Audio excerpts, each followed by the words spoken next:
नमस्कार, मी डॉक्टर विनय भोळे. National education policy म्हणजेच राष्ट्रीय शिक्षण धोरण याबद्दल आपण या व्हिडिओमध्ये बोलणार आहोत. या धोरणामध्ये दोन प्रमुख भाग आहेत, शालेय शिक्षण आणि उच्च शिक्षण. आपण या व्हिडिओमध्ये फक्त शालेय शिक्षण या भागाबद्दलच विवेचन करणार आहोत. 2 दिवसापूर्वी केंद्रीय मंत्रिमंडळाने या नवीन धोरणाला मंजुरी दिली आणि सगळीकडे त्याच्यावरती विविध प्रकारच्या चर्चा लोकांनी करायला सुरुवात केली. ज्यावेळेला आपण एखाद्या गोष्टीची चर्चा करतो त्यावेळेला सुरुवातीला आपल्याला माहिती असायला हवं की अशा प्रकारचं धोरण ज्यावेळेला सरकारतर्फे आखलं जातं आणि एखादा आमूलाग्र बदल केला जातो तर त्याच्या पाठीमागे कोणत्या व्यक्ती असतात. तर ज्येष्ठ शास्त्रज्ञ आणि इस्रोचे माजी प्रमुख आदरणीय डॉक्टर कस्तुरीरंगन या मसुदा समितीचे प्रमुख होते.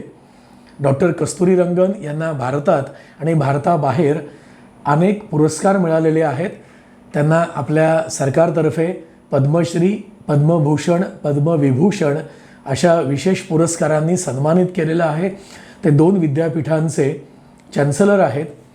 त्या समितीमध्ये डॉक्टर वसुधा कामत, माजी कुलगुरू, SNDT Mahila Vidyapeeth Mumbai, doctor Manjul Bhargava, R. Brandon Fradd, professor of mathematics, Princeton university USA, doctor Ram Shankar Kureel, माजी संस्थापक कुलगुरू, डॉक्टर बाबासाहेब आंबेडकर समाजशास्त्र विद्यापीठ मध्य प्रदेश, प्रोफेसर TV कट्टीमणी, कुलगुरू, इंदिरा गांधी राष्ट्रीय आदिवासी विद्यापीठ अमरकंटक मध्य प्रदेश, श्री कृष्णमोहन त्रिपाठी, शिक्षण संचालक माध्यमिक आणि माजी अध्यक्ष, उत्तर प्रदेश माध्यमिक व इंटरमिजिएट परीक्षा मंडळ उत्तर प्रदेश, डॉक्टर मजहर आसिफ, प्राध्यापक, पर्शियन व मध्य आशियाई अभ्यास केंद्र, भाषा साहित्य व सांस्कृतिक अभ्यास विद्यालय, जवाहरलाल नेहरू विद्यापीठ नवी दिल्ली, डॉक्टर MK श्रीधर, माजी सदस्य सचिव, कर्नाटक राज्य शोध परिषद बंगलोर कर्नाटक. इतके लोक होते. तसेच शकीला T शमसू, विशेष कार्य अधिकारी, राष्ट्रीय शिक्षण धोरण, उच्च शिक्षण विभाग, मनुष्यबळ विकास मंत्रालय, भारत सरकार नवी दिल्ली यांच्यासह मसुदा समितीमध्ये 4 सदस्य होते.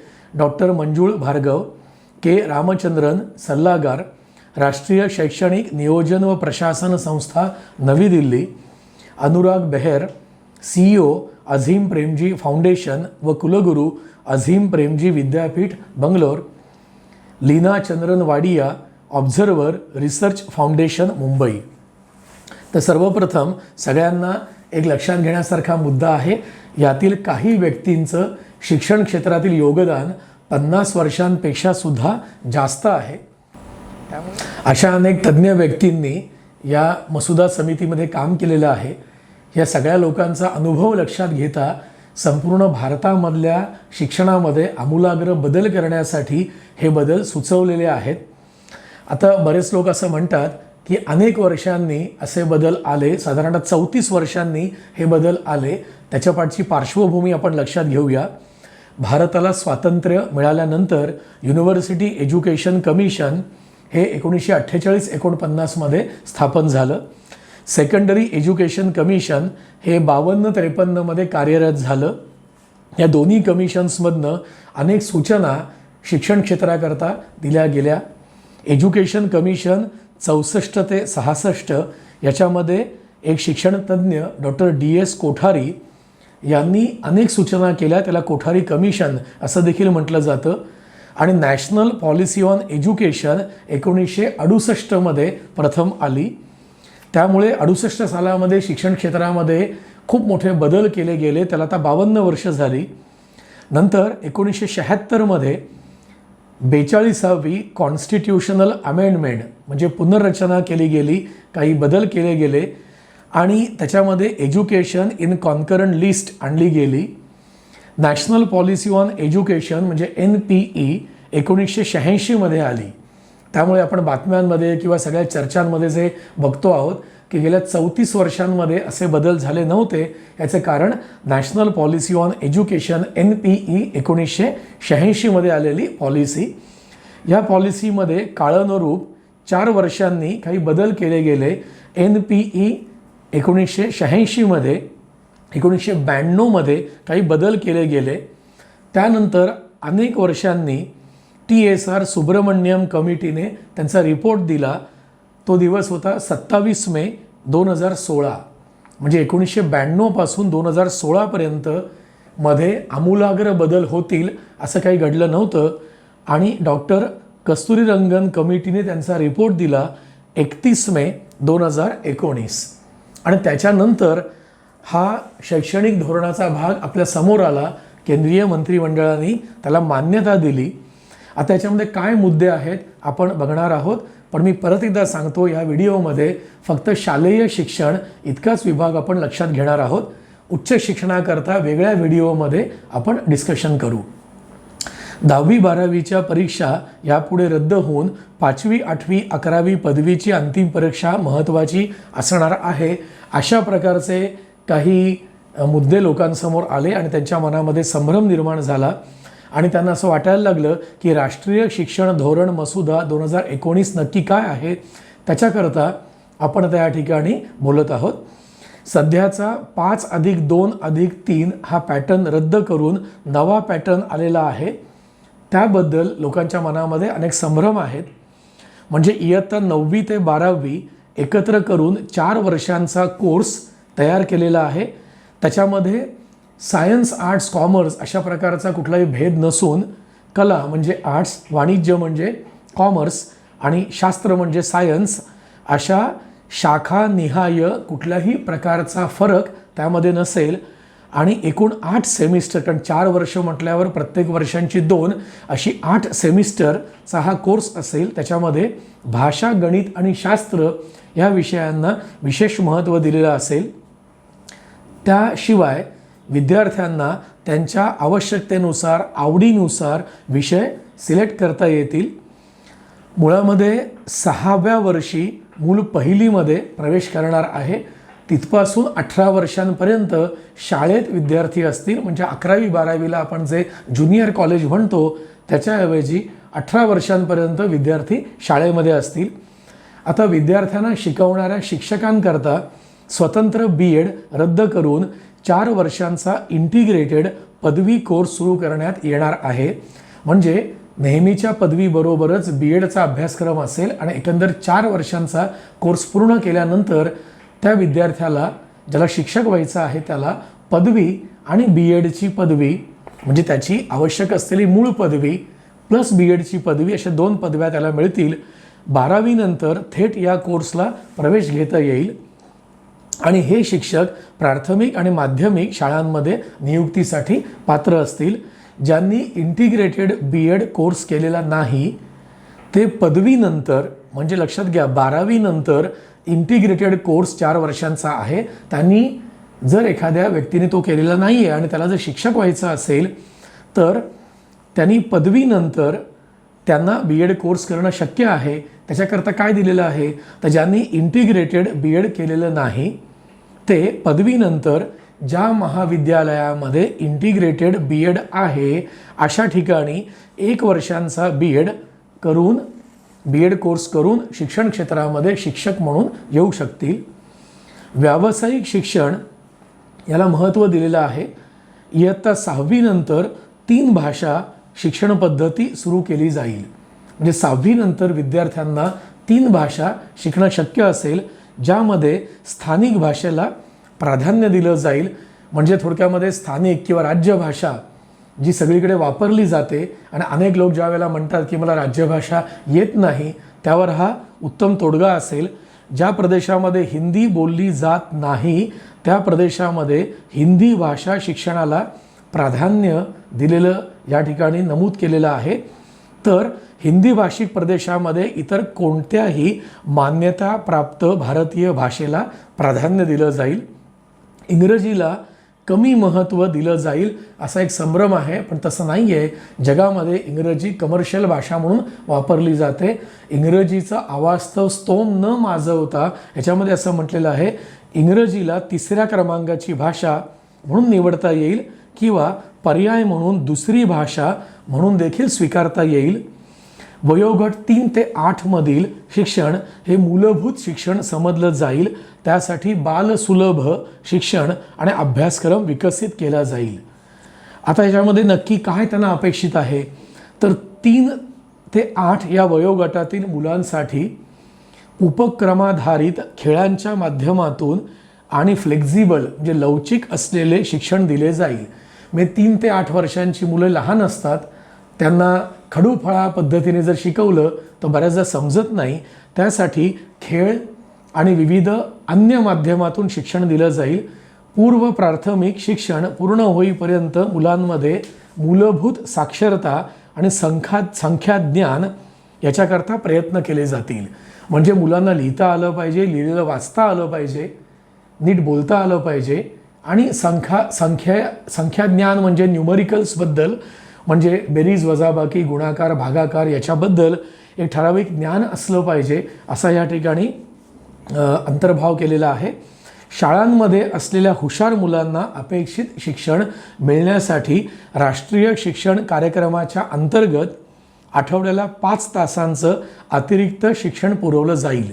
म्हणजे जे विशेष विद्यार्थी आहेत, अतिशय हुशार विद्यार्थी आहेत, अशा मुलांना शाळेच्या अभ्यासक्रमाच्या व्यतिरिक्त दर आठवड्याला 5 तासांचं विशेष शिक्षण स्कॉलरशिपमध्ये असतं तसं शिक्षण दिलं जाईल. आणि त्याच वेळेला अपेक्षित क्षमतेपेक्षा मागे असलेल्या मुलांसाठी नियमित शाळेच्या वेळेमध्ये आणि शाळेच्या वेळेनंतर देखील उपाययोजना म्हणून विशेष शिक्षण दिलं जाईल. हा मुद्दा लक्षात घ्या.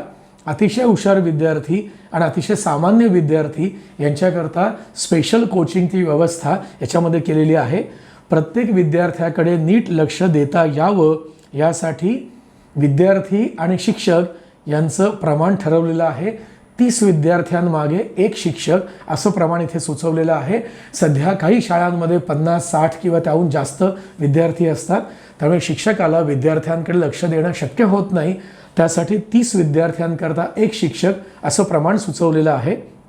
मुलांना स्थानिक भाषेमध्ये चांगलं शिक्षण मिळावं यासाठी स्थानिक भाषेची जाण असलेल्या शिक्षकांची नियुक्ती केली जाईल असं यात म्हटलेलं आहे. म्हणजे स्थानिक शिक्षकांना स्थानिक भाषेमध्ये शिकवण्याची परवानगी असेल, त्यांच्या स्थानिक भाषेच्या ज्ञानाला या ठिकाणी प्राधान्य मिळेल. वाचनाला आणि त्यातून ज्ञानवृद्धीला प्राधान्य मिळण्यासाठी संपूर्ण देशामध्ये सार्वजनिक ठिकाणी आणि शाळांमध्ये ग्रंथालय आणि वाचन कक्ष उभारले जातील. म्हणजे बऱ्याच वेळेला विद्यार्थी खेळामध्ये जास्त लक्ष देतात किंवा TV पाहतात किंवा मोबाईलवर खेळत असतात, त्यांची वाचनाची आवड कमी होते आहे असं बऱ्याच लोकांना वाटतं. त्याच्याकरता वाचनालय आणि वाचन कक्ष उभारण्याकरता विशेष निधी उपलब्ध करून दिला जाणार आहे. मुलांच्या शाळेतील हजेरीवरती आणि मानसिक स्थितीवरती लक्ष ठेवून सातत्य राखण्यासाठी प्रत्येक शाळेमध्ये समाजसेवक आणि मानसशास्त्रज्ञ नियुक्त करण्याची प्रोव्हिजन ह्या ठिकाणी आहे. म्हणजे मुलांना मदत होण्यासाठी ज्याचं समाजामध्ये एक विशेष स्थान आहे, जो समाजसेवेमध्ये गुंतलेला असा व्यक्ती आहे, अशी एक व्यक्ती आणि मानसशास्त्रज्ञ अशी एक व्यक्ती, असे 2 लोक शाळेमध्ये कायम उपलब्ध असतील. अपेक्षित ध्येय गाठण्यासाठी शाळांना आवश्यक असलेल्या पायाभूत सुविधा म्हणजे इन्फ्रास्ट्रक्चर निर्माण केलं जाईल. आणि राईट टू एज्युकेशन ॲक्ट म्हणजे शिक्षणाचा जो अधिकार आहे, वंचित गटाला, दुर्बल गटाला, सामाजिकदृष्ट्या मागासवर्गीय गटाला शिक्षणाचा अधिकार मिळवून देण्यासाठी 2009मध्ये कायदा आला. त्याच्यामध्ये चांगले बदल केले जातील आणि 2030पर्यंत 12वीपर्यंतचं शिक्षण या कायद्याखाली आणलं जाईल. म्हणजे आजपर्यंत 14 वर्षांच्या मुलांना, म्हणजे 0 ते 14 वर्षांपर्यंतचा जो मधला गट येतो, आपण असं म्हणूया शाळेत 3 किंवा 4 वर्षांची मुलं जातात, तर 3 ते 14 वर्षांपर्यंतच्या मुलांकरता हा कायदा लागू होत होता. तो आता 18 वर्षांपर्यंतच्या मुलांसाठी असेल. जुन्या 5+2+3 त्याऐवजी 5+3+3+4 हा पॅटर्न असेल. त्यात नक्की काय असेल तर पहिल्या टप्प्यामध्ये पूर्व प्राथमिकमध्ये दुसरी म्हणजे पूर्व प्राथमिक ते दुसरीपर्यंत 5 वर्षांचा कालावधी असेल. दुसऱ्या टप्प्यामध्ये 3री ते 5वी असा 3 वर्षांचा कालावधी असेल. तिसऱ्या टप्प्यामध्ये 6वी ते 8वी म्हणजे 6वी 7वी 8वी अशी 3 वर्ष असतील. चौथ्या टप्प्यामध्ये 9वी ते 12वी हा 4 वर्षांचा टप्पा असेल आणि त्याच्यानंतर मात्र उच्च शिक्षणाकडे तो विद्यार्थी जाईल. आता ह्या सगळ्या धोरणाला केंद्रीय मंत्रिमंडळाने मंजुरी दिलेली आहे. लोकांना याच्याबद्दल उत्सुकता आहे की याच्यामध्ये याचं विभाजन कसं होणार आहे. तर विद्यार्थ्याचं वय 3 ते 8 म्हणजे पूर्व प्राथमिक 3 वर्ष इयत्ता 1ली-2रीपर्यंत यात धरलेलं आहे. नंतर 8 ते 11 प्राथमिक शिक्षण म्हणजे इयत्ता 3री ते 5वी याच्यात लक्षात घेतलेलं आहे. वय 11 ते 14 पूर्व प्राथमिक शिक्षण म्हणजे 6वी ते 8वी लक्षात घेतलेलं आहे. वय 14 ते 18 म्हणजे इयत्ता 9वी ते 12वी याच्यामध्ये लक्षात घेतलेलं आहे. अंडर ग्रॅज्युएट महाविद्यालयांमध्ये अधिक स्वायत्तता दिली जाईल. 10वी-12वीच्या मार्कशीटमध्ये कौशल्य आणि क्षमता नावाचा विभाग असेल. म्हणजे बरीच मुलं दिवसभर अभ्यास करतात, 10वी-12वीला मार्क्स मिळवतात, पण त्यांना कौशल्य विकास किंवा वैयक्तिक कौशल्य हे नसतं. तर या ठिकाणी एखाद्या विद्यार्थ्यांनी अभ्यास जरी खूप चांगला केला नसेल आणि त्याच्यामध्ये एखादं कौशल्य असेल तर त्याला मार्कशीटमध्ये मार्क्स असतील. कौशल्य आणि क्षमता या विभागामध्ये विद्यार्थी एकत्रितपणे 2 शाखांचा अभ्यास करू शकतील. म्हणजे आर्ट्स, कॉमर्स, सायन्स अशा ज्या भिंती निर्माण केलेल्या आहेत त्या या ठिकाणी असणार नाहीत. 5+3+3+4 म्हणजे शाळेसाठी 12 वर्ष विद्यार्थी शिक्षण घेईल. म्हणजे 11वी-12वी थोडक्यामध्ये शाळेमध्ये अंतर्भूत केलेलं असेल. वंचित प्रदेशातील विद्यार्थ्यांकरता सेज म्हणजे स्पेशल एज्युकेशन झोन निर्माण केला जाईल. विशेष आर्थिक क्षेत्र त्याला म्हटलं जाईल. त्याच्याकरता खूप मोठं अनुदान सरकारने दिलेलं आहे. 8वीपर्यंत प्रादेशिक भाषा अनिवार्य असेल. म्हणजे विद्यार्थ्याला उत्तम इंग्रजी किंवा हिंदी किंवा स्थानिक भाषा येईल, पण प्रादेशिक भाषेमध्ये त्याचं ज्ञान हे चांगलं असणं अनिवार्य असेल. आणि 5वीपर्यंतचं शिक्षण हे मातृभाषेमध्ये असेल. इथे फक्त एकच शंका लोकांना आहे, त्याचं क्लॅरिफिकेशन लवकर येईल. म्हणजे मातृभाषा म्हणजे घरात बोलली जाणारी भाषा की राज्यभाषा, ह्या ठिकाणी हे क्लॅरिफिकेशन लवकरच येईल. प्रादेशिक भाषांमध्ये कोर्सेस विकसित केले जातील. ऑनलाईन प्रशिक्षण काही प्रमाणामध्ये त्यात अंतर्भूत केलेलं असेल. व्हर्च्युअल लॅब विकसित केल्या जातील. या मनुष्यबळ विकास मंत्रालयाचं नाव बदलून शिक्षण मंत्रालय असं केलं जाईल. आणि त्याचे सध्याचे जे मंत्री आहेत आदरणीय रमेशजी पोखरियाल, त्यांना निशंक असं म्हणतात, त्यांच्याकडे या विभागाची धुरा असेल. पुढे जाऊन आपण परत त्या मुद्द्यांकडे वळूया. 3 वर्षे वयोगटापासून 18 वर्षांपर्यंतची मुलं आता शिक्षणाचा अधिकार या कायद्याच्या कक्षेमध्ये येतील. काही वेळापूर्वी आपण सांगितलं होतं हा कायदा 14 वर्षांच्या मुलांपर्यंत लागू आहे, परंतु आता हा 18 वर्षांच्या मुलांपर्यंत हा लागू असेल. आणि शिक्षणाचं पूर्व आणि प्राथमिक शिक्षणाचं सार्वत्रिकरण 2025पर्यंत केलं जाईल. नव्या शैक्षणिक धोरणामध्ये असे कुठले मुद्दे आहेत की आपण ते लक्षात घ्यायलाच हवेत. तर कला, क्रीडा, संगीत, योग, समाजसेवा या विषयांना अभ्यासक्रमामध्ये समाविष्ट करण्यात येणार आहे. आणि त्यांना एक्स्ट्रा करिक्युलर असं संबोधलं न जाता त्यांना अभ्यासाचा एक भाग म्हणून शिकावं लागेल विद्यार्थ्यांना. त्याला मार्क्स दिले जातील. ह्या धोरणामध्ये बहुभाषिक अशा प्रकारची मुलं तयार होतील. 2 ते 8 वर्ष वयोगटातील मुलांमध्ये भाषा पटकन शिकण्याची क्षमता असते. त्यामुळे या 2 ते 8 वयोगटातील मुलांकरता 3 भाषा शिकण्याची सुविधा असेल. भारतातील अभिजात भाषांवरती लक्ष केंद्रित केलं जाईल. ह्या धोरणामध्ये शालेय शिक्षण आणि उच्च शिक्षण दोन्हीमध्ये कृषी शिक्षण दिलं जाईल. भारत कृषीप्रधान देश आहे. शेतकऱ्यांचं स्थान हे अनन्यसाधारण महत्त्वाचं आहे. त्यामुळे कुठेही कृषी शिक्षणाला बाजूला न ठेवता कृषी शिक्षणाबरोबरच कायद्याचं शिक्षण, वैद्यकीय शिक्षण आणि तांत्रिक म्हणजे इंजिनिअरिंगचं शिक्षण यातील काही विषयसुद्धा शालेय शिक्षणामध्ये अंतर्भूत केले जातील. दिव्यांग विद्यार्थ्यांना त्यांना सोपं पडेल अशा प्रकारच्या शिक्षणाची निर्मिती केली जाणार आहे. त्यामुळे कुठल्याही दिव्यांग विद्यार्थ्याला त्याच्या ह्या दिव्यांग असण्याबद्दल कधीही वाईट वाटून घेण्याची आवश्यकता नाही, त्याला तसं वाटू देखील नये. तर अशा मुलांकरता शैक्षणिक सॉफ्टवेअर देखील निर्माण केली जाणार आहेत. या शैक्षणिक धोरणामध्ये सगळ्या प्रकारच्या विद्यार्थ्यांचा विचार केलेला आहे. राष्ट्रीय शिक्षण आयोगाची स्थापना करण्याची आणि खाजगी शाळांना अनियंत्रित फी वाढीपासून रोखण्याची शिफारस देखील यामध्ये केलेली आहे. शहरी भागामध्ये पालकांची अशी एक ओरड असते की शाळेमध्ये प्रचंड प्रमाणावरती फी आकारली जाते आणि ती आम्हाला परवडत नाही. या मुद्द्याचा देखील याच्यामध्ये विचार केलेला आहे. आता याच्यामध्ये असे कुठले विशेष बदल होणार आहेत तर सेमिस्टर पॅटर्नवरती भर दिला जाईल.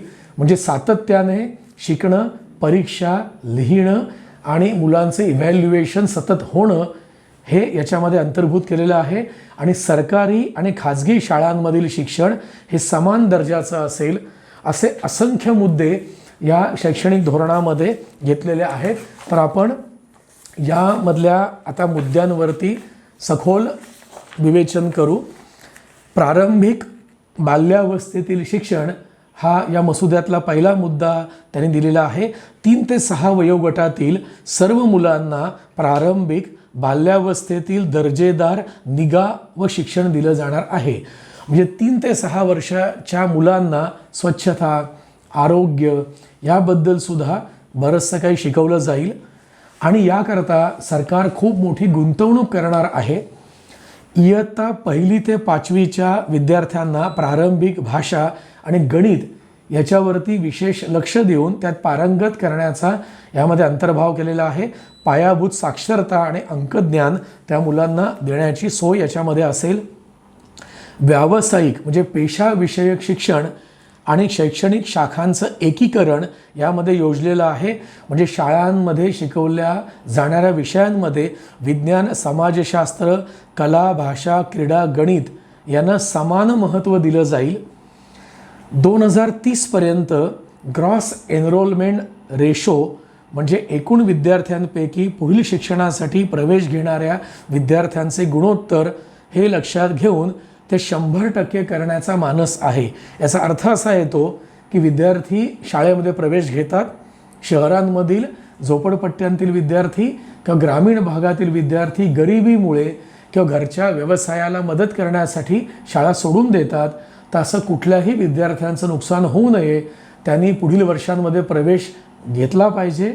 तसंच कुठल्याही विद्यार्थ्यांनी शिक्षणापासून वंचित राहू नये म्हणून हा रेशो 100% करण्याचा मानस आहे.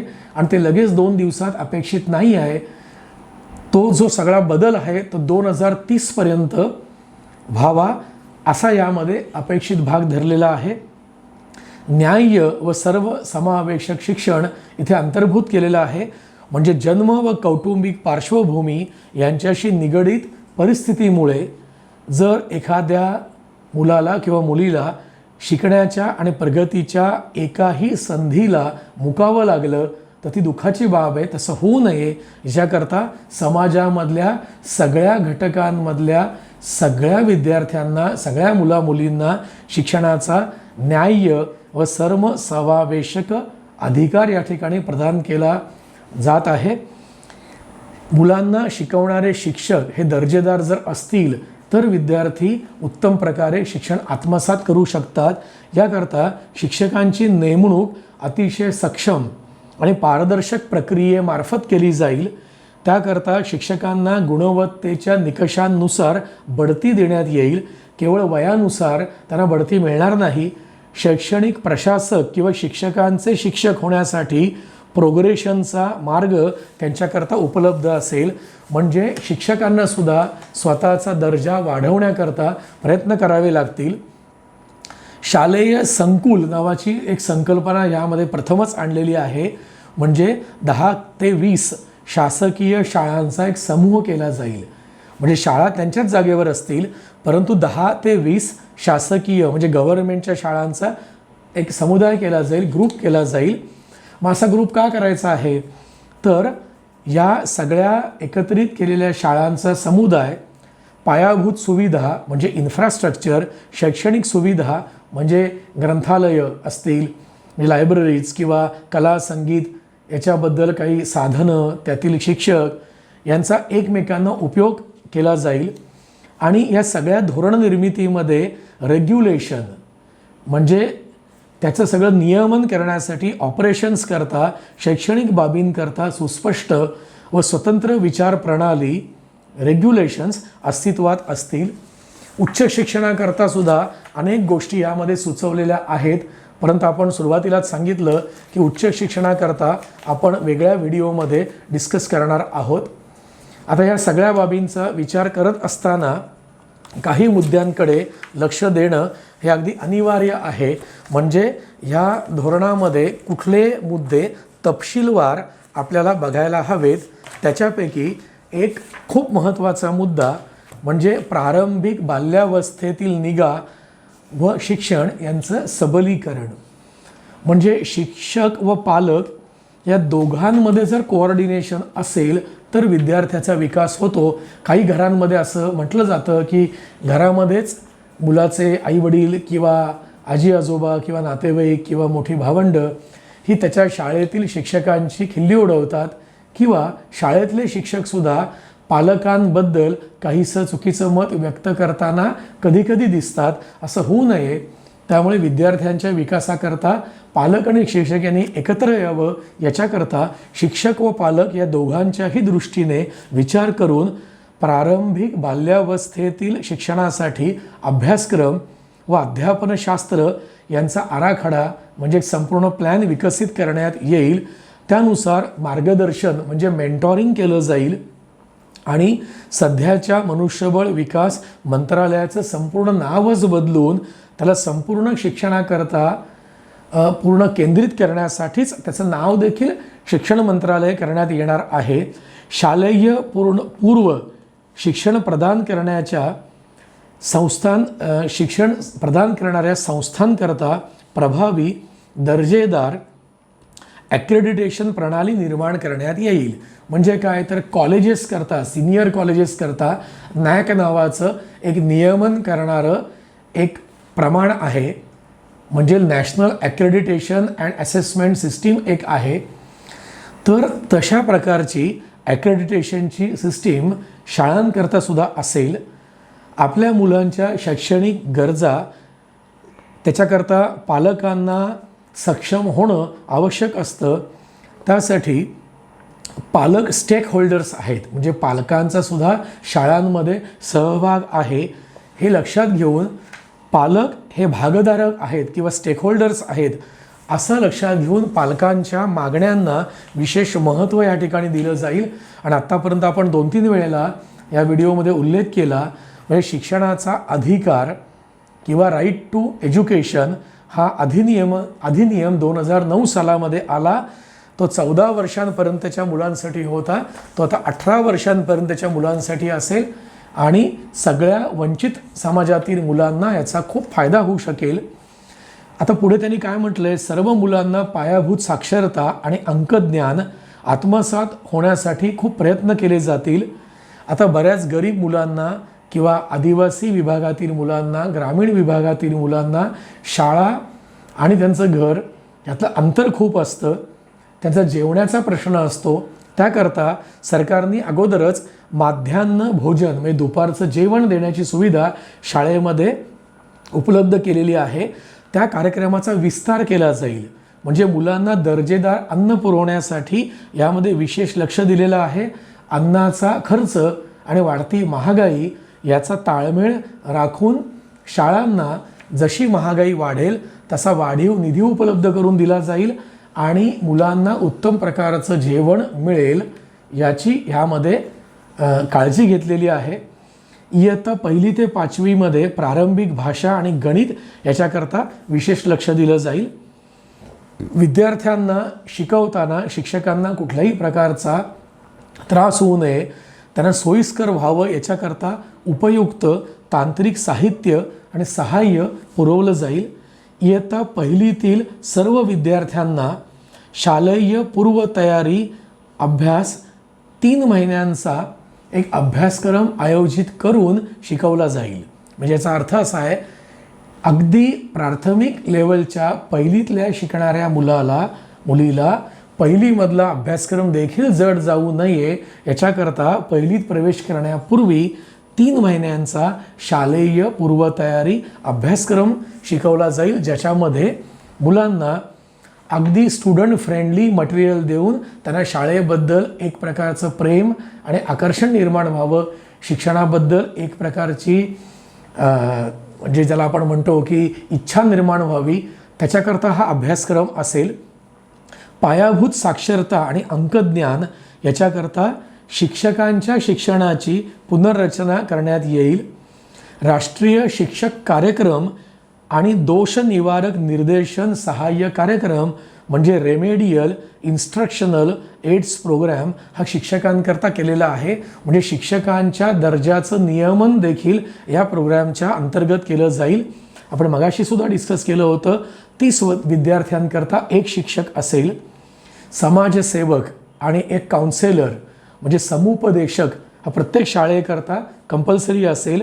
मुलं शाळा सोडून का जातात, म्हणजे ग्रामीण भागात असतील किंवा शहरी भागामध्ये असतील, मुलांना शाळेमध्ये यावंसं का वाटत नाही किंवा पालकांचा सहभाग त्यात आहे की नाही याचा अभ्यास करून त्यावरती उपाययोजना करण्यासाठी पालक आणि विद्यार्थी यांच्याबरोबर स्थानिक समुदायांची जमवाजमव करून त्याच्यानुसार काही स्वयंसेवकांना नेमलं जाईल आणि विद्यार्थी शाळा का सोडतात याच्याबद्दल विशेष अभ्यास केला जाईल आणि उपाययोजना केल्या जातील. सन 2030 पर्यंत 3 ते 18 वयोगटातील सर्व मुलांना मोफत व सक्तीच्या दर्जेदार शालेय शिक्षणाकरता प्रवेश देण्यासाठी या मसुद्यामध्ये अनेक उत्तम योजना आहेत. शाळेतून होणारी गळती म्हणजे खेडेगावामध्ये किंवा शहरातील झोपडपट्ट्यांमध्ये गरिबीमुळे किंवा घरच्या व्यवसायाला मदत करण्यासाठी मुलांना शाळा सोडण्यासाठी भाग पाडलं जातं. असं का होतं याचा अभ्यास करून तसं न होण्यासाठी उपाययोजना याच्यात केलेल्या आहेत. आणि आपण मगाशी म्हटलं तसं 2030 पर्यंत 100% हा ग्रॉस एनरोलमेंट रेशो नेण्याचा सरकारचा मानस आहे. शाळेतील मुलांच्या भरतीच्या संख्येमध्ये वाढ करण्यासाठी अनेक उपाय या ठिकाणी योजलेले आहेत. बऱ्याच ग्रामीण भागामध्ये किंवा आदिवासी विभागांमध्ये मुलींच्या सुरक्षेची हमी या ठिकाणी दिलेली आहे. विशेषतः मुलींना खूप दूरवर जाणं येणं शक्य नसतं. विशेषतः पावसामध्ये किंवा थंडीमध्ये अंधार असताना सकाळी लवकर शाळेत येणं किंवा संध्याकाळी शाळेतनं सुटल्यावर घरी जाणं हे सोयीस्कर नसतं. याच्याकरता दळणवळणाची सोय उपलब्ध करून देणं, तसंच वसतिगृहाची सोय असणं, त्या ठिकाणी जेवण उपलब्ध असणं, राहण्याची सोय उपलब्ध असणं इतकंच नाही तर सुरक्षेची पालकांना हमी देण्यापर्यंत अनेक योजना या ठिकाणी आहेत. त्या मुलांच्या संख्येवर पाळत ठेवणं, शिक्षणातील त्यांचा सहभाग आणि अध्ययन वाढवणं, त्यांचं अध्ययन योग्य प्रकारे व्हावं याच्याकरता ओपन स्कूलिंग, डिस्टन्स स्कूलिंग म्हणजे खुले शालेय शिक्षण आणि दूरस्थ शालेय शिक्षण याच्याकरता सुद्धा आधुनिक तंत्रज्ञान मुलांना उपलब्ध करून दिलं जाणार आहे. आरोग्यविषयक कारणासाठी म्हणजे काही आजारपणामुळे किंवा व्यंग असल्यामुळे जर विद्यार्थी शाळेत उपलब्ध नसतील, शाळेत उपस्थित राहू शकत नसतील, तर त्यांनी त्वरित शाळेमध्ये रुजू होण्यासाठी आवश्यक उपाययोजना देखील यामध्ये करण्यात येणार आहेत. शिक्षणाचा अधिकार अधिनियमाच्या अंतर्गत नफाविरहित तत्वावर शाळांचं संचालन केलं जाईल. शासकीय आणि गैरशासकीय संस्थांसाठी शाळा सुरू करणं सुलभ केलं जाईल. थोडक्यात ज्या सामाजिक संस्थांना कुठलाही नफा न घेता म्हणजेच NGOजला वगैरे नफा न घेता शाळा चालवायची आहे, अशा सगळ्या संस्थांना यापुढे शालेय शिक्षण निर्मितीमध्ये किंवा विद्यार्थ्यांना शालेय शिक्षण देण्याच्या कार्यामध्ये खूप मोठं योगदान देता येईल. आपण अनेकदा याचा उल्लेख केला की शिक्षणाचा अधिकार म्हणजे RTE याप्रमाणे 12वीपर्यंतचं शिक्षण विद्यार्थ्यांना मोफत आणि सक्तीचं करण्याचा देखील सरकारचा मानस याच्यामध्ये आहे. शालेय शिक्षणासाठी अभिनव अभ्यासक्रम व अध्यापनशास्त्र रचना या मसुद्यामध्ये आपल्याला पाहायला मिळते. म्हणजे पहिला जो स्तर आहे वय वर्ष 3 ते 8, त्याच्यामध्ये शीघ्र बौद्धिक विकास म्हणजे विद्यार्थ्यांचा बौद्धिक विकास जलद गतीने होण्यासाठी काही योजना आहेत. खेळ आणि शोधनावर, शोधनं म्हणजे याच वयामध्ये अनेक गोष्टी नवीन समजतात त्याच्यावर आधारित अभ्यासक्रम असेल. वय वर्ष 8 ते 11 खेळ, त्याचप्रमाणे शोधन आधारित बांधणी, रचनात्मक अध्ययनाकडे म्हणजे सिस्टमॅटिकली अभ्यासाकडे घेऊन जाण्याची सुरुवात यामध्ये केलेली आहे. वय वर्ष 11 ते 14 म्हणजे विविध विषयातील संकल्पना शिकवणं आणि मॅच्युरिटी पॉईंट ऑफ व्ह्यू काही गोष्टी त्या सिलेबसमध्ये आणणं याचा विचार केलेला आहे. आणि पुढचा जो स्तर आहे वय वर्ष 14 ते 18 याच्यामध्ये उच्च शिक्षणाबरोबरच उदरनिर्वाहासाठी काय करायचं आहे तो विचार मुलांमध्ये रुजवण्याचा देखील अंतर्भाव केलेला आहे. त्यानंतर जो कॉलेजकरता 4 वर्षांचा बहुशाखीय अभ्यासक्रम असेल त्यामध्ये विविध प्रकारचे अभ्यासक्रम विद्यार्थ्यांना एकत्र शिकता येणं शक्य आहे. आणि अभ्यासाचा शाळेच्या लेवलवरती भार हलका करण्यासाठी सुद्धा बऱ्याच गोष्टींचा या ठिकाणी अंतर्भाव केलेला आहे. शाळेत शिकताना विविध भाषा, शास्त्रीय मनन म्हणजे चिंतन मनन जे म्हणतो ते, सौंदर्यशास्त्र, कला यांची जाण विद्यार्थ्यांमध्ये निर्माण व्हावी. त्याचप्रमाणे सुसंवाद, विद्यार्थ्यांमध्ये एकमेकांमध्ये कोऑर्डिनेशन असलं पाहिजे. त्यांच्यामध्ये मोरॅलिटी म्हणजे नैतिक कारणमीमांसा डेव्हलप करणं, तसंच न्यूमरिकल्सबद्दल म्हणजे अंकीय साक्षरता निर्माण करणं, भारताविषयी ज्ञान असायला हवं कारण का राष्ट्रप्रेम मुलांमध्ये असलंच पाहिजे. स्थानीय समुदाय म्हणजे विविध सामाजिक गटांचं ज्ञान, देश व जगाला भेडसावणाऱ्या विविध प्रश्नांचं ज्ञान, त्यातील गंभीर आणि महत्त्वाच्या समस्यांचं ज्ञान हा सगळा भाग अभ्यासक्रमामध्ये असेल.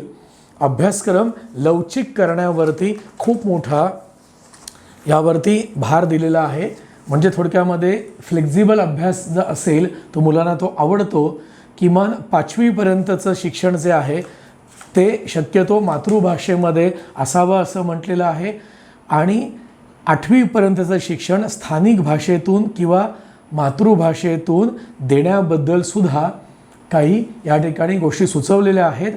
आणि द्विभाषा म्हणजे एखादी स्थानिक भाषा आणि ॲडिशनल भाषा याच्यात सुद्धा शिक्षण दिलं तर ते विद्यार्थ्यांना सोपं पडेल असं म्हटलेलं आहे. आणि गरजेनुसार उच्च दर्जाची पाठ्यपुस्तकं स्थानिक भाषेमध्ये उपलब्ध करून देण्यात येतील आणि दिव्यांग विद्यार्थ्यांना आवश्यक शैक्षणिक साहित्य विकसित करण्यात येईल असंही त्यामध्ये म्हटलेलं आहे. भाषा शिक्षक विकसित करून त्यांची नेमणूक करून विद्यार्थ्यांना भाषेबद्दल ज्ञान निर्माण करण्यासाठी, त्यांची भाषेबद्दलची आसक्ती विकसित करण्यासाठी प्रयत्न ह्यात केलेले आहेत. इयत्ता 6वी ते 8वीच्या दरम्यान सर्व विद्यार्थ्यांना व्यावसायिक कौशल्य, कलाकुसर याविषयी संपूर्ण 1 वर्षांचा सर्व्हेचा कोर्स करावा लागेल. म्हणजे विद्यार्थ्यांची आवड, त्यांना स्वतःला जर का आपल्या आवडीबद्दल जर माहिती नसेल तर त्यांना या सर्व्हेमधनं समजेल की त्यांचा कल कुठल्या बाजूला आहे. मुलांना व्यावसायिक क्षेत्राचा अनुभव मिळण्यासाठी सुरुवात व्हावी याकरता प्रयत्न यामध्ये आहेत. इयत्ता 9वी ते 12वीच्या विद्यार्थ्यांना पारंपरिक शिक्षणाबरोबरच अनेक विषयांचं ज्ञान निर्माण होण्यासाठी संधी निर्माण केली जाईल. सन 2020पर्यंत राष्ट्रीय अभ्यासक्रम आराखड्याची पुनर्रचना करून नवीन पाठ्यपुस्तकं निर्माण करण्याची योजना आहे. म्हणजे लवकरच नवीन पुस्तकं इतकंच नाही तर उच्च दर्जाची त्याची भाषांतरं निर्माण करण्याची योजना यामध्ये आहे. सन 2020-21 पासून पुढे वर्षभरात शाळांमधून विविध बुद्धिमापन चाचण्या IQ टेस्ट केल्या जातील व निरनिराळ्या विषयांच्या चाचण्या घेण्यात येतील. आणि स्वायत्त राष्ट्रीय चाचणी संस्थेकडून या चाचण्यांचं प्रशासन म्हणजे ॲडमिनिस्ट्रेशन केलं जाईल. म्हणजे विद्यार्थ्यांचा कल कुठे आहे त्याचं IQ EQ टेस्टिंगसुद्धा केलं जाईल.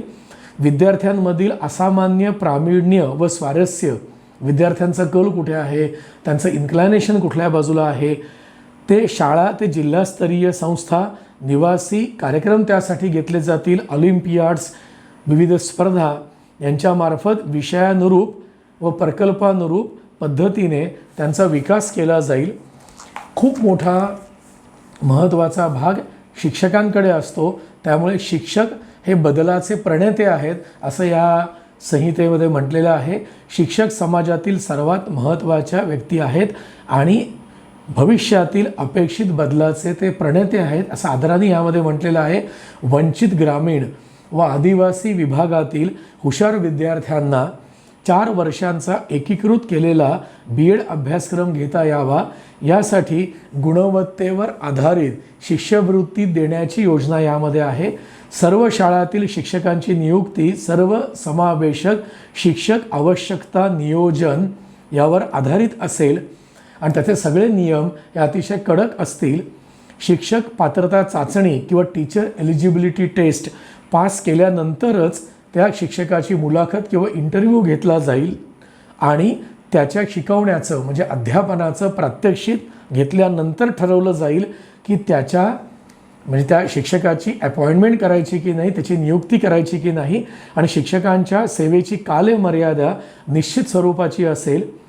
नियमाप्रमाणे त्यांच्या बदल्या करण्याचा अधिकार हा शासनाकडे असेल. सन 2022 पर्यंत शिक्षण सेवक किंवा शिक्षक सेवक आणि पॅरा टीचर्स म्हणजे कंत्राटी शिक्षक ही पद्धत बंद केली जाईल. ही खूप चांगली गोष्ट आहे. अतिशय कमी पगारावरती शिक्षकांना काम करावं लागतं, तसं होणार नाही. शिक्षकांना योग्य प्रकारची नोकरी मिळू शकेल असं यामध्ये म्हटलेलं आहे. निरंतर शिक्षक व्यावसायिक विकास म्हणजे कंटिन्युअसली शिक्षकांना अपग्रेडेशन करण्यासाठी विभागवार रचना केलेल्या अभ्यासक्रमावर आधारित काही गोष्टी यात अंतर्भूत केलेल्या आहेत. स्वतःला काय शिकायचं आहे आणि कशा प्रकारे शिकायचं आहे हे शिक्षक ठरवू शकतील आणि निवडू शकतील. शिक्षकपदी नव्याने काम करायचं असल्यास उमेदवारांसाठी खास इंडक्शन ट्रेनिंग दिलं जाईल. म्हणजे टीचर्स ट्रेनिंग हे महत्त्वाचं आहे. त्याच्याकरता खूप मोठा निधी दिला जाईल. शिक्षकांच्या कार्याचं सुलभीकरण म्हणजे त्यांना त्यांचं शिकवण्याचं काम सोपं होण्याकरता पायाभूत सुविधा म्हणजे इन्फ्रास्ट्रक्चर निर्माण करून दिलं जाईल.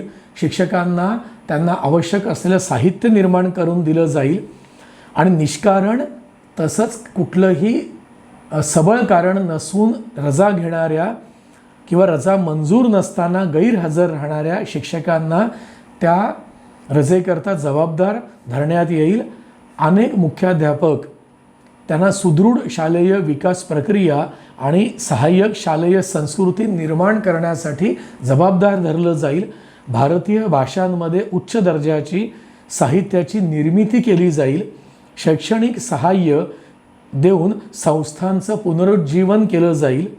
अध्यापन कार्यासाठी विशिष्ट कार्य पूर्ण केल्यानंतर अनुभवाच्या जोरावर शिक्षकांना शैक्षणिक प्रशासन किंवा शिक्षकांच्या प्रशिक्षण कार्यामध्ये योगदान देता येईल. सर्व शैक्षणिक प्रशासकीय पदं केवळ उत्तम शिक्षक असणाऱ्या आणि प्रशासनामध्ये रस असणाऱ्या उमेदवारांसाठीच राखीव ठेवली जातील. म्हणजे केवळ वर्गात जाऊन शिकवतो असं नाही, तर त्या शिक्षकाला शिक्षण क्षेत्रामध्ये शिकवण्यामध्ये अध्ययनामध्ये अध्यापनामध्ये किती रस आहे, प्रशासनामध्ये किती रस आहे हे देखील बघितलं जाईल. देशातील प्रत्येक मुलासाठी न्याय्य व सर्वसमावेशक शिक्षण निर्माण करण्यासाठी अनेक उपाययोजना यामध्ये आहेत. वंचित मुलांसाठी खूप चांगल्या उपाययोजना आहेत. विशेष लक्ष आणि सहाय्य अशा वंचित मुलांना दिलं जाईल. देशभरातून वंचित प्रदेशामध्ये विशेष शिक्षण झोन्स म्हणजे ACZ निर्माण केले जातील आणि राज्य शासनाने केलेल्या प्रत्येक रुपयाला 2:1 म्हणजे 2:1 या रेशोमध्ये आर्थिक सहाय्य केंद्र सरकारकडून दिलं जाईल. म्हणजे प्रत्येक शाळेला स्टेट गव्हर्नमेंट आणि सेंट्रल गव्हर्नमेंट यांच्याकडून आर्थिक सहाय्य मिळेल.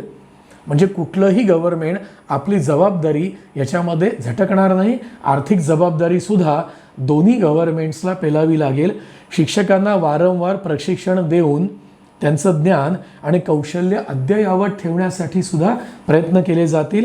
National repository of educational data यामध्ये विद्यार्थ्यांची संपूर्ण आणि अद्ययावत माहिती जतन करून ठेवली जाईल.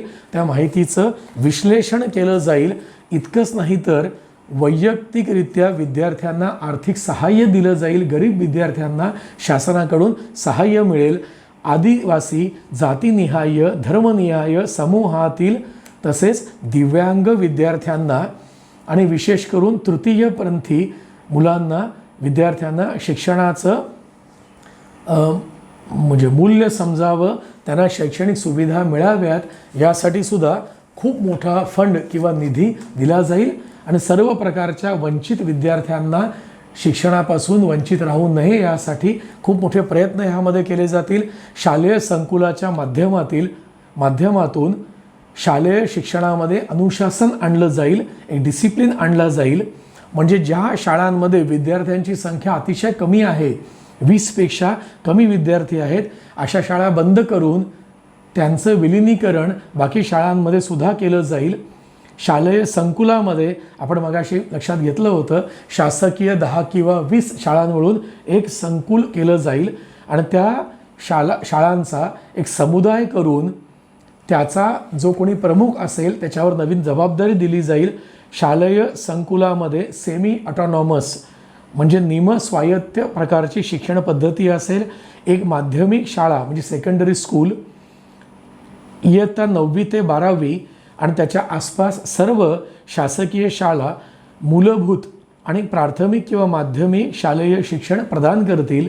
शाळांना शालेय संकुलामध्ये गटबद्ध केल्यामुळे शिक्षकांना क्रीडा म्हणजे स्पोर्ट्स, संगीत, म्युझिक किंवा कला शिक्षकांचं ज्ञानसुद्धा अनेक शाळांना एकाच शाळेत शिकवणाऱ्या शिक्षकालासुद्धा देता येणं शक्य होऊ शकेल. शाळांमधली सगळी साधनं, प्रयोगशाळा, ग्रंथालय, ICT उपकरणं, संगीत वाद्य, क्रीडा उपकरणं अनेक शाळांना उपलब्ध करून दिली जातील. शैक्षणिक सुविधांचा संलग्न संच निर्माण केला जाईल. शिक्षक विकास आराखडा केला जाईल, तो राबवला जाईल. शिक्षकांकरता विविध सेमिनार्स असतील. देखरेखीतून मार्गदर्शन म्हणजे इन क्लास मेंटॉरिंग हे शिक्षकांकरता केलेलं असेल. अनुभव भेटी म्हणजे विविध आपण ज्याला इंडस्ट्रियल व्हिजिट म्हणतो तशा प्रकारच्या भेटी शिक्षकांना विविध शिक्षण संकुलांना देणं भाग असेल. त्यामधून सातत्याने व्यावसायिक विकास घडवून आणण्याचा प्रयत्न केला जाईल आणि प्रत्येक शालेय संकुलामध्ये सर्व शाळांचे आणि प्रौढ शिक्षण केंद्र, गटसाधन केंद्र म्हणजे क्लस्टर रिसॉर्ट सेंटर यांच्यासह संपूर्ण संकुलाचा विकास करण्याचा सुद्धा आराखडा याच्यामध्ये असेल. शालेय संकुलाचा विकास आराखडा तसंच डिस्ट्रिक्ट एज्युकेशन काउन्सिल म्हणजे जिल्हा शिक्षण परिषद ही सुद्धा कार्यरत असेल. शालेय शिक्षणाचं जे रेग्युलेशन असेल तो खूप छान प्रकारे याच्यामध्ये मांडलेलं आहे. ते म्हणजे प्रत्येक राज्यासाठी राज्य शालेय नियंत्रण प्राधिकरण म्हणजे स्टेट स्कूल रेग्युलेटरी अथॉरिटी निर्माण केलेली असेल. शालेय गुणवत्ता मूल्यमापन व मान्यता आराखडा म्हणजे school quality assessment and accreditation framework हे तयार केलेलं असेल. निरीक्षण दृष्टिकोनातून पालक आणि शिक्षक यांच्यामध्ये समन्वय ठेवला जाईल. पालकांना सुद्धा या विनिमयामध्ये अधिकार असतील. राज्य शैक्षणिक संशोधन व प्रशिक्षण परिषद निर्माण केली जाईल. खाजगी परोपकारी भावनेतून चालवण्यात येणाऱ्या शाळांच्या सत्कार्याला प्रोत्साहन दिलं जाईल. जागतिक व खाजगी दर्जाचं सुद्धा शिक्षण आणि गव्हर्नमेंटचं शिक्षण याच्यामध्ये समन्वय असेल. शासकीय व खाजगी शाळा यांचे समान निकष असतील. मापदंड सारखेच असतील, त्यांची प्रक्रियासुद्धा सारखी असेल, त्यात कोऑर्डिनेशन ठेवलं जाईल. प्रत्येक राज्यासाठी शालेय गुणवत्ता मूल्यमापन व मान्यता आराखडा असेल आणि राष्ट्रीय आराखडा तसेच राज्य आराखडा याच्यामध्ये सुसंगत आणि कोऑर्डिनेशन असलेलं धोरण असेल. म्हणजे राज्याचा आराखडा आणि केंद्राचा आराखडा हा वेगळा नसेल, त्यामध्ये कोऑर्डिनेशन असेल. सर्व समित्या व संस्था वार्षिक तसेच मध्यकालीन म्हणजे 3 किंवा 5 वर्षांनी आराखडा बनवून त्याच्यामध्ये आवश्यक ते बदल करतील. नॅशनल अचिव्हमेंट सर्व्हे म्हणजेच राष्ट्रीय सर्वेक्षण हे सातत्याने केलं जाईल आणि आवश्यक त्या ठिकाणी बदल सतत केले जातील. शिक्षणाचा अधिकार हा आपण पाहिला, त्याच्यामध्ये अनेक प्रकारचे बदल केले जातील. म्हणजे सगळं आपण जर पाहिलं तर असं लक्षामध्ये येतं, या 2020मध्ये जे नवीन शिक्षणाचं धोरण सरकारने आणलेलं आहे त्याच्यामध्ये ज्यांना दोष काढायचे असतील ते काढतीलच, परंतु एकंदर जर संपूर्ण शालेय पातळीवरचा शैक्षणिक आराखडा जर पाहिला तर 34 वर्षांनी जे मधल्या काळात बदल झाले, म्हणजे 1991मध्ये आलेलं जागतिकीकरण म्हणजे ग्लोबलायझेशन किंवा आपण त्याला प्रायव्हेटायझेशन म्हणतो, हे सगळं लक्षात घेऊन नंतरच्या काळामध्ये आणलेली ICT टेक्निक्स, मोबाईलचा वापर, इंटरनेटचा वापर आणि एकंदरच गेल्या 34 वर्षांमध्ये बदललेलं जग हे लक्षात घेऊन शिक्षण क्षेत्रातल्या अनेक महान तज्ज्ञांनी एकत्रित येऊन त्याच्यावरती विचारविनिमय करून 2 वर्षांपेक्षा जास्त काळ त्याच्यावरती अभ्यास करून हा आराखडा आणलेला आहे. केंद्र सरकारने तो मान्य केलेला आहे. आता प्रश्न असा आहे, तो प्रत्येक राज्य सरकारने स्वीकारणं, शाळांपर्यंत तो नेणं आणि ग्रामीण भागांपर्यंत त्याच्या उपाययोजना किंवा त्याच्याकरता जी काही सजेशन स्कीम्स दिलेल्या आहेत त्या खऱ्या अर्थाने अंमलात आणणं ही खरी आता कसोटी आहे. सगळ्या पालकांनी हे कशा प्रकारे स्वीकारलं आहे हे महत्त्वाचं आहे. त्याच्यामध्ये 2 बाजू असतील. काही लोकांना हे योग्य वाटेल, काही लोकांना अयोग्य वाटेल. काळच ठरवेल की हे शैक्षणिक धोरण लोकांनी कशा प्रकारे स्वीकारलं आणि कशा प्रकारे ते अंमलात आणलं गेलं. तुर्तास तरी आपण इतकं म्हणूया की बदलाचे वारे वाहत असताना आपल्या सरकारने फॉरेन युनिव्हर्सिटीजमध्ये जशा प्रकारचं शिक्षण असतं तसं स्वायत्त प्रकारचं शिक्षण आणण्यासाठी प्रयत्न केलेले आहेत. तर आपण सगळेजण असं म्हणूया की हे बदल आपण स्वीकारायला हरकत नाही, किंबहुना बदल हे स्वीकारायलाच हवेत. कारण कुठलेही बदल हे माणसाला आवडत नाहीत. बदल ज्यावेळेला येतात त्यावेळेला सुरुवातीला लोक त्याला विरोध करतात आणि नंतर ते बदल स्वीकारतात. माझी अशी अपेक्षा आहे की हे बदल सकारात्मक दृष्टीने पालक, शिक्षक आणि त्या संबंधित सगळेच लोक स्वीकारतील आणि भारतीय विद्यार्थ्यांकरता खऱ्या अर्थाने नवीन शिक्षण प्रणाली उपलब्ध करून दिली जाईल. आपण या सगळ्या गोष्टी सकारात्मक दृष्टीने स्वीकारूया. तुम्ही तसाच विचार करा अशी मी सगळ्यांना विनंती करतो. धन्यवाद.